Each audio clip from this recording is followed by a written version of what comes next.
Friends, hello, this is Shantanu Jahagirdar and we are going to discuss the topic of international tariff barriers today. So first let us understand what are the tariff barriers.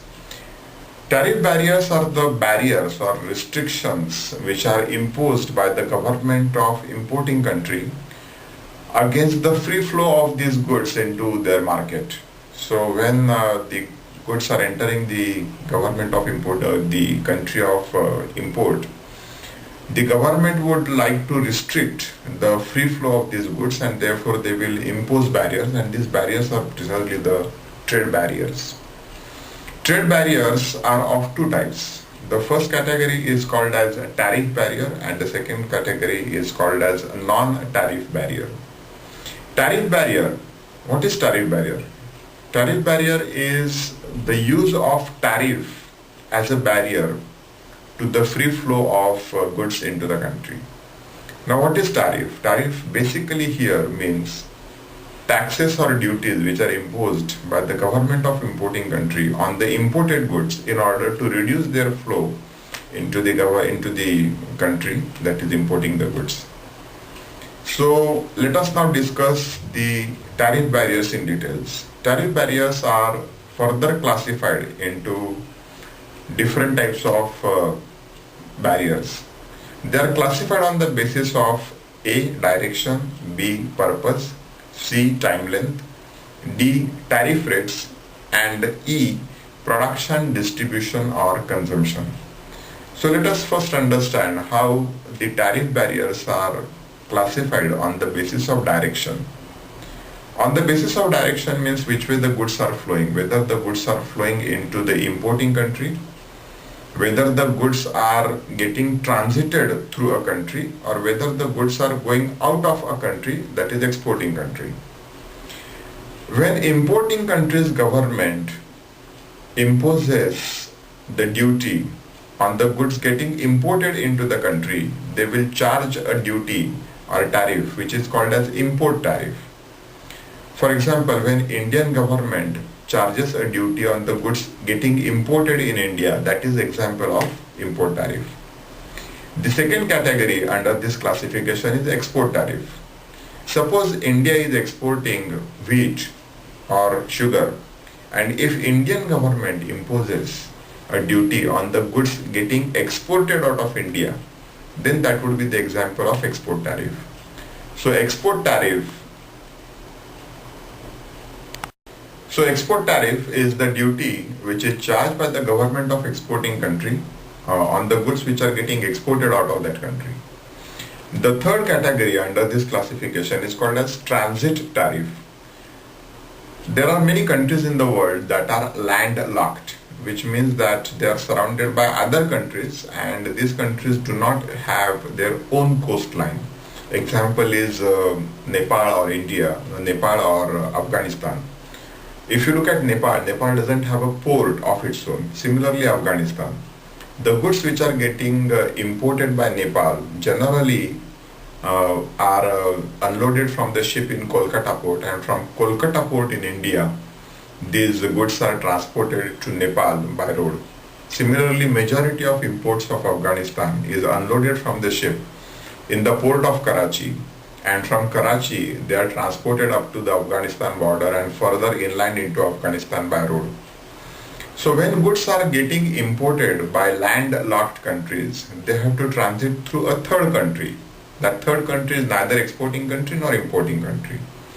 Now when the government of transiting country charges a duty on the goods which are getting transited through their country, then that will be the example of transit tariff. So the importer in Nepal, for example, will have to pay the duty to government of India because government of India has allowed the infrastructure of India to be used while importing the goods in Nepal. Now let us look at the classification of tariff barriers on the basis of purpose, the second basis of classification. On the basis of purpose, the tariff barriers are divided into two types. One is called as protective tariff and the second is called as the revenue tariff. So let us talk about protective tariff. So sometimes the objective of the government of importing country is to protect the manufacturer of goods which are getting imported. Let us understand this concept with an example. Suppose cars are getting imported in India, and there are manufacturers of cars in India as well. So to protect the interest of the domestic manufacturers of cars in India, the government may would like to charge a protective tariff. To protect the interest of Indian car manufacturers, the government would like to charge a higher rate of duty, for example 30%, 40% or more, in order to protect or safeguard the interest of the domestic manufacturers in India. So when such import duties are charged, they are called as protective tariff. The second basis of classification on under the category of purpose is what is called as the revenue tariff. So let us understand what is revenue tariff.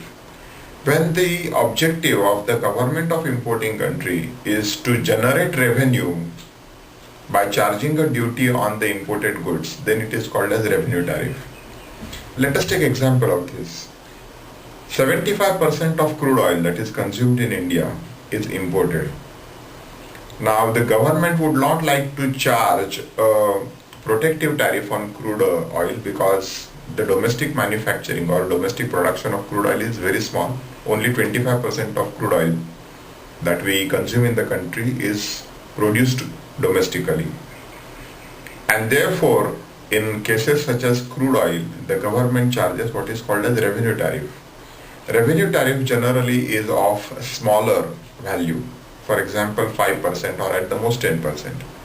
By charging revenue tariff, the government wants to generate revenue, and therefore it has to make sure that the amount of import duty paid by importer is not very large.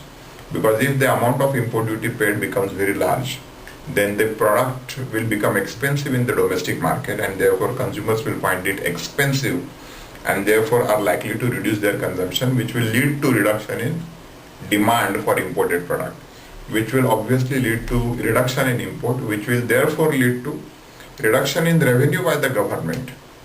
And therefore the government of importing country has to balance. It has to make sure that it generates revenue, but not a very high revenue which will discourage imports of that product. And therefore items such as crude oil, vegetable oil, which are consumed in the country on regular basis, especially by end consumers, therefore the government charges what is called as revenue tariff. The third classification, the third basis of classification for tariff barrier is called as time length, for how long you are charging the duty. On the basis of time length, there are two types of barriers. One is called as tariff surcharge and the second is called as countervailing duty. Now tariff surcharge is something which is charged over and above the regular import duty, and tariff surcharge is generally charged in order to recover some temporary or expenses which are involved over a limited time.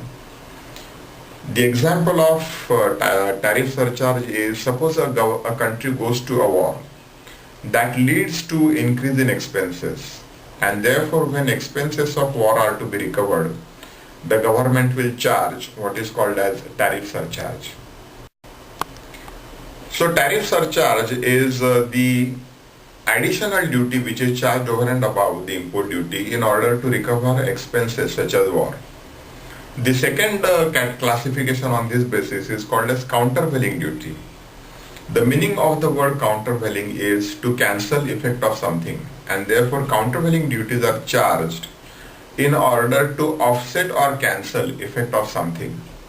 Now in some countries, the government of exporting country, they offer subsidies to exporters.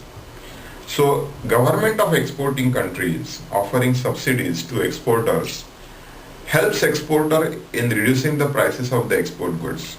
This is an unfair practice from the point of view of importing country. And therefore, in order to cancel the effect of export subsidies given by the government of exporting country, The importing countries in such cases charge a countervailing duty which is charged over and above the regular import duty, which is the example of countervailing duty. The fourth basis of classification of tariff barriers is what is called as tariff rates. On the basis of how the tariff is calculated, the tariff barriers are divided or classified into following three categories. The first is called as specific duties, the second is called as ad valorem duties, and the third is called as combined duties. So let us talk about the first one, the specific duty. When the government of importing countries express the rate of import duty in terms of quantity of import goods, it is called as specific duty. So let us understand that with help of example. Suppose the government of India says that the import duty on steel getting imported in India is 25,000 rupees per metric ton, then that will be the example of specific duty. Because here the government of India is saying that the amount of duty that importer has to pay will depend on quantity of import goods. So if you import 2 tons, you will have to charge 25,000 rupees per ton multiplied by 2 tons, which is 50,000. The second is called as ad valorem duties. In ad valorem duties, the government specifies the rate of duty dependent on the value of imported goods.